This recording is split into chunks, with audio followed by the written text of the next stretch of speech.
Hello, I'm Annie Musu, a certified EFT tapping master practitioner. I help women build confidence, set boundaries, and enjoy healthy relationships. Welcome to my podcast, Hush Your Mind, building a better relationship with yourself. On this show, I offer practical wisdom to help you clear fears, limiting beliefs, and trauma so that you can gracefully create a life you love. Thank you for joining me in episode number 57 of my podcast, Hush Your Mind, building a better relationship with yourself. Several people asked me these questions, which inspired me to revisit my personal reflections on the topic. How do you cope with death and grief? How do you deal with the changes after a loved one's death? It may sound morbid, but I've deeply contemplated death over the years to make peace with this inevitable fact of life. I didn't like how uncomfortable I felt whenever the topic reared its head. I feared not being able to cope with the death of loved ones. Eventually, I realized how futile it was to avoid the truth and began embracing this mysterious taboo called death. What's more, we all experience the death of our old identities daily as we shed more layers. Reflecting on my mortality has been a liberating exercise that helps me cherish my relationships, connect with love, and align with my purpose time and time again. I'm so pleased to bring you today's episode with death educator and grief guide Jen Wijnker. She shared some amazing wisdom that left me feeling grounded and grateful. In our enlightening chat, we discussed the following. What's a death educator and grief guide? Why is it important to talk about death? How does the death of a loved one change us? What are different ways to cope with grief? And how to deal with the death of abusive family members. Jen Wijnker is a death educator, grief guide, pediatric hospice volunteer, and animal lover. Jen has spent 4 years sitting bedside to the dying and considers it an honor every time she is invited to support a family as they navigate one of life's most difficult times. She loves to bring art and music to her clients and especially loves using art to help families and children process grief and complex emotions. Our intention for this conversation is to inspire you to embrace death, dying, and grief a little bit more, so that you can truly appreciate the present moment. Thanks for tuning in. Hi, Jen. Thank you so much for being here, being a guest on my podcast today. It's such an honor to have this conversation with you. Thank you for having me. I'm really excited to chat with you today. Oh, let's dive in. I'd love for you to just kind of give us some context about being a death educator and grief guide. What is that all about? Well, as a death educator, I talk to people about death and dying, and I provide a safe space for people to share their thoughts and concerns and worries. And I sit alongside people on their deathbeds, essentially, sometimes, and I provide companionship for them, and I will help their families. A lot of times, families feel really lost. Obviously, there's medical support that comes in hospice and care, and they are getting treatments, but or not sorry, treatments. They're getting services, medical services. But when you're dying, you there's so many questions, and because it's very taboo to talk about death, Yeah. a lot of people think, oh well, I'm not. Don't be so morbid. Don't talk about that. Like as if talking about death is going to make death happen. That's absolutely not. Not going to happen. I promise, because I talk about death all the time. I haven't died yet. And it's not going to make it happen any sooner. In fact, it's just going to make you feel more confident. And the more I talk about the death, my death and other people's deaths, and the more conversations I have, the more vibrant my life has become. I feel like it helps me stay present, remembering that I'm going to die, remembering that this is finite, that we don't have an endless amount of time. And I know that people think that sounds so morbid and sounds so scary, but it just is a constant reminder for me that I only have right now. There's only this moment, an asteroid could fall from the sky, and yes, we could get cancer. You can, there's any number of ways, any number of things that could happen. No future is guaranteed. And, what can you do right now in this moment to fully live your life to the best of your ability? And that's Mm, what I help people sit with. So I sit with people who want to do pre-planning and just think about stuff or get things arranged. And I just have conversations with people who aren't even imminently dying, but don't have someone to talk to about this. Or if they have a family member who's dying, they are just what's going to happen and what happens mhm, next. And I don't have medical licensure. I'm not a medical support at all.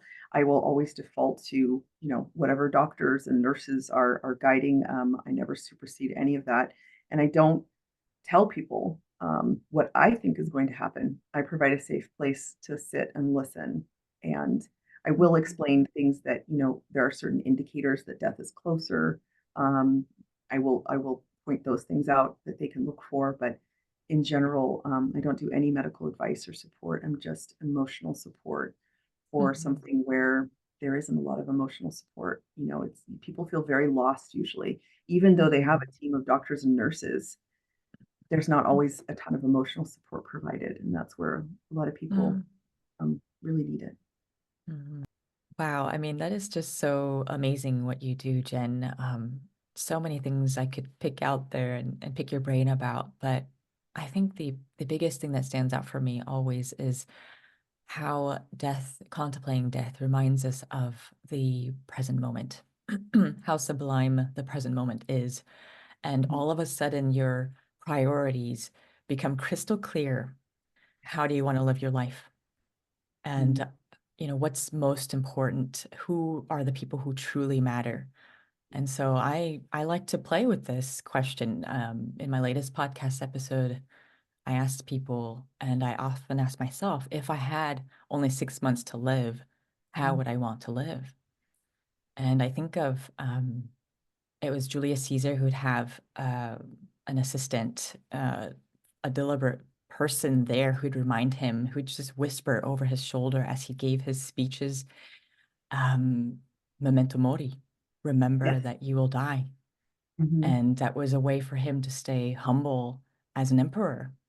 And Yes. so, of course, he did a lot of damage, but I think that we could all use the reminder. So, I mean, that's just so beautiful, so gorgeous that you um, serve people in this way. And I'm curious, how did you get to this vocation? So my path was I felt really lost when my grandfather was dying. I remember going to visit him, and he was in a nursing home.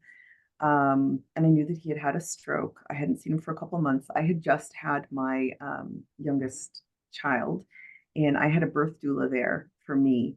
Um, and I remember feeling so lost and having so many questions when I was sitting at his bedside, but I didn't feel comfortable asking the nurses. I felt really stupid. I felt really like I don't understand this. I don't. There's so many questions I have, and I remember feeling so supported by my birth doula. I Mm, went in my car at one point to go get some water, and um, I remember texting her and asking her, "Is there someone who does what you do for birth, oh, but for the wow. other end for death?" Oh my And she said, gosh. there is, but I don't know anything about it, but I've heard of them. And I was like, Mm, okay. And mm, after my grandfather died, of several months after my grandfather died, but it sent me on that journey. It kept resonating in my brain. And I thought, I mm, need to know the answers to these questions and who is that person? And I felt so um uh I don't know. It was just I feel wonderful because for me, I did education, I did training to become a death doula, um, and it was so beneficial for me in healing my questions that I had when my grandfather was dying. I wanted to know. I was like, "Is it okay if I touch his arm?" He was making noises, and he was mm, not able to speak anymore. His mouth was open. It looked a little bit scary, like he didn't look like himself. And right. I was just like, is he in pain? Does it hurt? I was touching his arm lightly, and Mm, he made noises, and I couldn't tell, am I hurting him?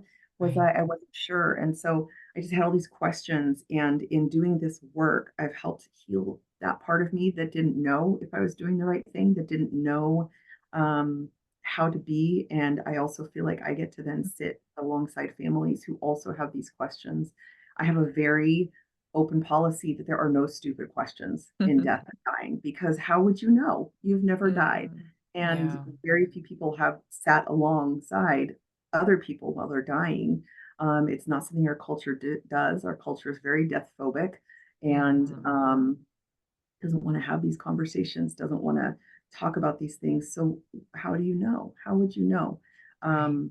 And so my goal is to be the person that I needed in that moment Mm, when my mm, grandfather was dying. And it is such an honor every time I get invited to sit alongside a family and be in that space. It is a very sacred space. Someone's final weeks, yes. months, Yes. hours, minutes. Mm, It is such a sacred space to have someone invite you in and allow you to be there, to be a guide, or just to provide emotional support, or just quietly sit there. Um, mm, and it is such an honor every time, and I learn so much, and yeah, it's really beautiful, and it heals that part of me that really needed it. mm. Wow. My gosh, thank you so much for sharing that, Jen. Gosh, I can just imagine how, yeah, I haven't experienced a lot of death in my own personal experience. My grandmother passed away several years ago, but I didn't know her that well. I met her once. She lived in Vietnam, so and I was born and raised in the US, so got to see her only once. And and then when her death happened, my father didn't talk about it at all. Nothing was said. And so I think you're totally right. We live in a death phobic society, and and I got my first experience like really confronting death for the first time through one of my exes whose mother died. And I met her on her deathbed. She was in a coma. And so I can totally relate to what you're saying about, am I allowed to touch her? And then I don't know her. Is it okay? And my ex actually asked me to lean over and give her a kiss on her cheek. And I kind of looked at her, and it was kind of scary. I didn't know um, how to behave, or is this okay? It's just, I don't know. Like you're saying, we just don't know, right? We've never been educated in that way. And when I leaned over and kissed her, all of a sudden she passed. She died in that moment.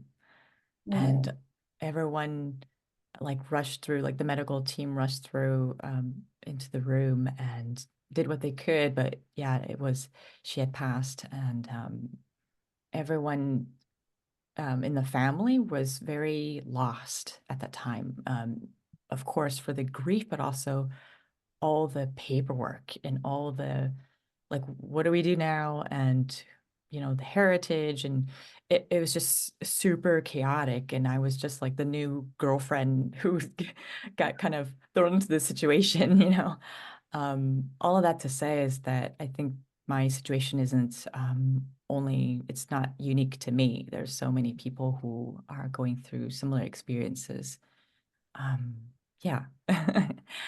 And so I guess I'm curious how death changes us. I mean, there's so many changes when it comes to even our relationship with a person, and you're saying your healing is continuing as you help other people. Yeah, I'd love to hear your thoughts on that. well, I can't answer how death changes each person because it's completely unique. There's so many different factors. How close you were with the person, how well you knew them. Obviously, you're not going to grieve as much for a mother-in-law that wasn't even your mother-in-law. That was just, your, Right. boyfriend's mother that didn't even hadn't known that much. So but how death is going to affect everyone is very personal. It is absolutely personal, but it definitely permeates everything, really. And someone going through grief and deep grief, it's nobody ever wants to hear this, but grief is lifelong. Grief stays with you forever, but um, it's not always as frequent as the beginning. It's usually most intense um, then. And I know people say that it gets better, but it doesn't really go away ever, but you learn to live with it. You like make space for it. There's several quotes that I really like, and I'm not going to go into all of them, but essentially, grief is love for that person that you can't express anymore. And so I like to stick to that one. And it really helps remind me that grief isn't this bad thing that we hate and that we need to rush through. Grief cannot be rushed, and there is no end to the grieving process, really, where you are better or back to normal. I know that our capitalist society will say that you get 3 to 5 days or 1 to 2 days or no time at all sometimes to grieve losses, and that's not how human beings work, unfortunately, for the capitalist system. um, Yeah. so it's okay to still be sad. I just want to give everyone permission. If you're sad, be sad. Just sit with Mm, your grief. Grief needs to be almost like a friend who needs to be invited in, and you just need to say, "Hi, you're here. Today's going to be a sad mm, day. This is mm. going to be hard today, and that's okay." Yeah. And then maybe at some point when you acknowledge the grief, it might decide to leave for a little bit and then come back Mm, another day. Um, uh, Again, I could give you like a million analogies, but mm. it's definitely very unique for every person and every situation. Obviously losing a partner is going to be a lot different than, losing an Right. in-law, a parent-in-law, Mm, and losing a child is going to feel a lot different than anything else too. And so it's always going to be unique to that person. And however you are feeling in your grief, it's valid. mm. Yeah, so beautifully said, Jen. My gosh. Yeah, it's just so overwhelming, grief. It can come in waves. That's how a lot of people describe it to me when I work Yes. with them. And it does seem never ending, like this bottomless pit. And so, my go-to tool is definitely EFT tapping. And I'm wondering, what do you use as tools, or how do you just sit and be with the grief and let yourself cry, or do you like you said, I think it's unique to each person, but when it's really overwhelming and it gets in the way of like in reality, we do have to go to work or we have to go pick up our kids at school or whatever. How do Yeah. you manage? How do you cope with that grief? Well, I think allowing space for it at times when it's convenient is definitely the best way. Like, obviously, maybe you can't break down and cry in the middle of your workday. Maybe you Mm, could take a break, or you just sit out in your car and be alone and with your thoughts for 15 minutes or whatever to try to get through times where we can't just, sit and be sad all day, mm, um, because that's not always feasible. I understand that, but suppressing it for too long doesn't usually end well either. Can usually right. it's still there and it will show itself in lots of other ways if you don't allow it to just be. But um, I think that there's lots of different ways that people can process through it, and it doesn't have to look like just sobbing uncontrollably. I mean, it can if that feels good for your body, and Mm, or if that's a release, or that's just what your body needs, then that's absolutely great. But I help people do art sometimes. We'll do process art, which is where mm. you're not painting a picture that you want to hang on your wall. It's not like one of those paint nights where you go drink with your friends, follow the instructions, and make a pretty painting that looks like a sunset on the beach or something. We talk about colors. We talk like, what color do you think of when you think of this person? And then we just like allow your hand to move. We meditate on the person. We think about them, or share a memory. um, Mm, and then just like do watercolor or just see how it comes. And it's not going to be something that you put on your wall, but it yeah. might feel beneficial to express yourself. Other people like writing. There's all sorts of Mm, journal prompts that you can try. mm, Writing letters to the deceased person can be really helpful if you had that kind of relationship. I know people who have paid for years to keep someone's phone line open, even though they died. Mm, That way they can wow. text them and they will Mm, text them happy birthday and they will text them, on random days or like, I thought of you today and I really wanted you to know that, your grandkid did blah, blah, blah, blah, blah today. Um, mm. just lots of ways to maintain the connections with Yeah. that person. And and talking to someone. Obviously, there's professional therapists and stuff, but even someone, a grief guide like myself, like could just sit and listen and validate. And I'm not a licensed therapist, but um, sometimes your friends might get tired of hearing about how sad you are all the time. Some people unfortunately get Right. uncomfortable hearing all that. So finding a Yeah. person you can trust, a licensed therapist or a friend who doesn't mind you venting to them, whatever feels good for you, finding a way to process through it that way, in your Mm. off hours, on your lunch hour, whenever you can. But there's so many ways to have like a continued relationship. I know that sounds weird, but like essentially like where you're just talking to that person. And sometimes people just, talk to the ether and they know Mhm. they're not there necessarily, but it's comforting. So I just want to say if it's comforting for you um to do art or to write your feelings or write a letter or send a text or talk to a friend, there's lots of different ways to process. My only Mhm. suggestion of things to avoid would be to not do with it at all, to just shove it all down. Right. Any way that you can find to help work through it is beneficial. Wow, these are such rich ideas. I have never heard of someone who would keep the phone line open to be able to text. Oh, that's so beautiful. And it's again, you said, it's so unique the way we recover and process grief. And so why not? Yeah, why not keep the phone line open so that we can keep that communication going, especially for people who are spiritual. I mean, that is a way to um, kind of honor the physicality of the relationship, I guess, just being in this world on earth and then knowing that they're maybe on the other side or whatever the beliefs are of the person. But yeah, I can see how comforting that would be.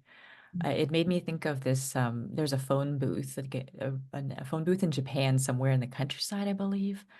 And Uh-huh. it's become a place where thousands of people from all over the world come visit that phone booth because I don't remember how it became this, but it's the phone booth where people go and pick up the phone and talk to their loved one who has died and tell Yeah. them everything, anything that they want to say that maybe they didn't get to say when the person was alive.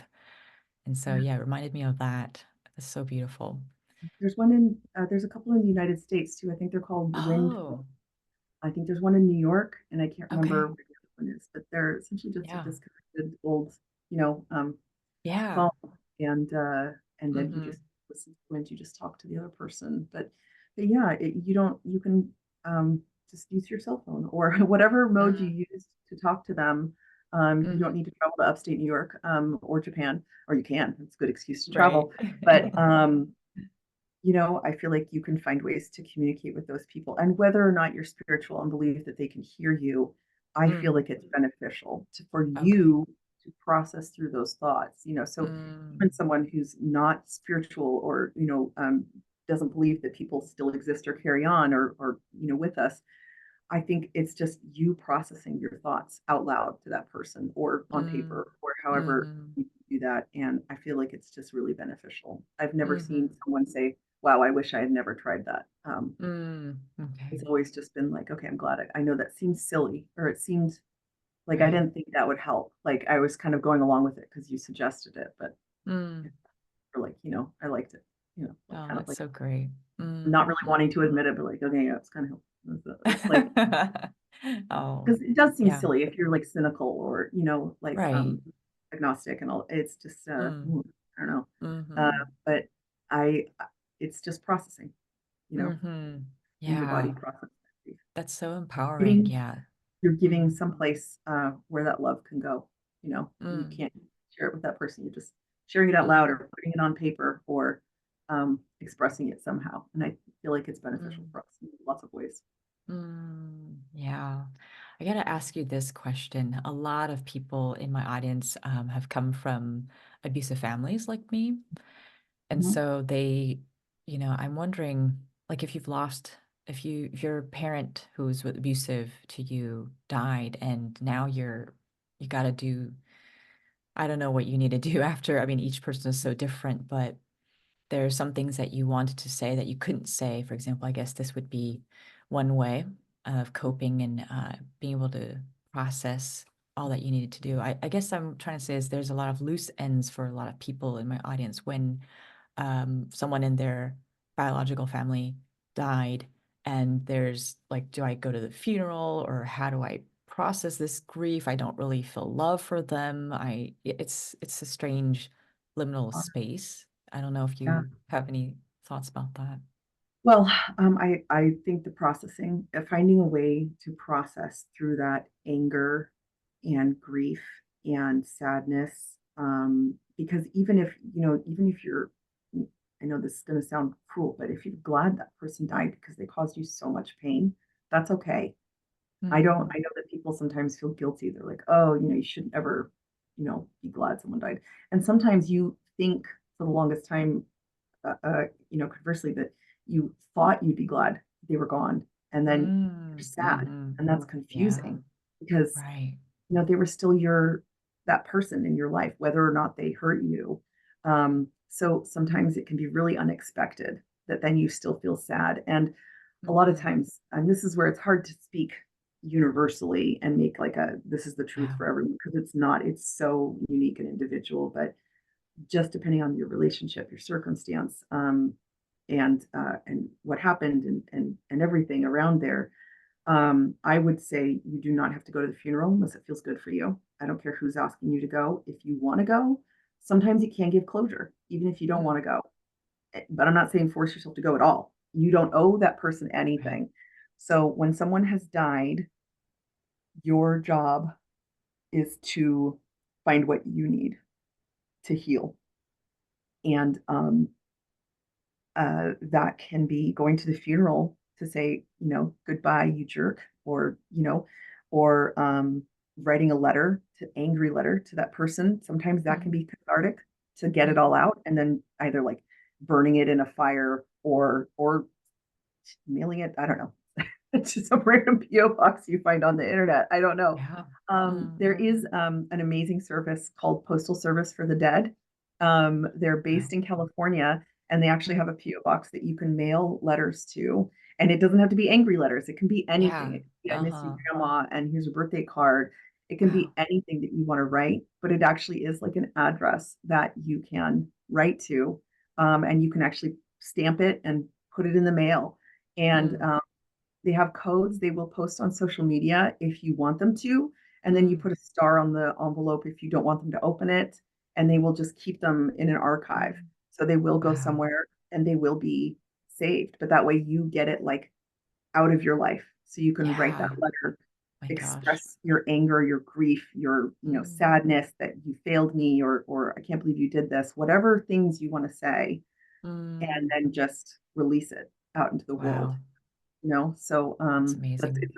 it's a really cool, totally free service that this really amazing person Wow. just started up. Yeah, so um, it's definitely possible to process, but I would say that your grief is your own, and if you have a safe person you can express all these things with, if you can find someone in your life who will listen, who will hold space for you, or find a deaf professional like myself, who will sit and listen, and just validate all your feelings because it's so Mm, complex. There's no easy answer, but mm, mm, expressing it somehow, whatever feels good for you, is right. But definitely don't go to the funeral if you don't want to, and mm, don't feel obligated to do things you don't want to. Your grief is your own, mm, however it looks. mhm. Wow. Yeah. So empowering. Gosh, it's been a wonderful conversation, Jen. How can we connect with you? Um, on social media, I'm on Instagram at Mortality Inc. Inc. And I'm on TikTok too, but I don't really post there much. Same handle at All Mortality right. Inc. Great. Yeah, I'll put those links in the show notes, and I'll also ask you for the link for that postal service. I mean, or any Yes. resources that you have, because I think that I mean, there's just been so many rich ideas that I'll be taking away for Mhm. my own personal life as well, and I'd love to share with my audience. So, Yes. you know, thank you so much, Jen, for taking the time to be with me today. It was a real honor and a privilege to chat with you Mhm. about death and dying and grief, things that make us come alive and live fully in each moment. So, do you have a last message for my audience members? Live each day to the fullest. And if you can pre-plan your funeral or the end of your life, you're doing your family and your loved ones a huge service. Because as you said before, that is such a stress to have to deal with after someone Mhm. dies. Um, so if you have it all in your capability to do, I would advise it, at least just writing down your wishes somewhere, what you want done with your body and your things. Taking that time to think about that and put it in writing somewhere, whether you don't have to prepay or anything like that, but just putting it in writing somewhere, as short and sweet or long and 45 pages as you like. Um, uh, but just having it down somewhere, you thinking through all of that, what you want it to look like, and communicating that, just sharing it with someone like, hey, don't open this until I die or whatever, um, Mm, is a gift. It really is a gift. mm. Thank you, Jen. Thank you for you. You're a gift to this world. Thank you for all that you do. Thank you for having me. It was fun. Oh, it was a pleasure. All right. Talk to you soon. Thank you so much for joining me in this episode of Hush Your Mind. I'm currently offering free EFT tapping sessions in exchange for a short interview. Book your session at hushyourmind.com/interview. Keep in touch with me via my twice-a-month newsletter and get a free EFT meditation and guide for people pleasing. The links are in the show notes. May you have the courage to love and accept yourself. Be well.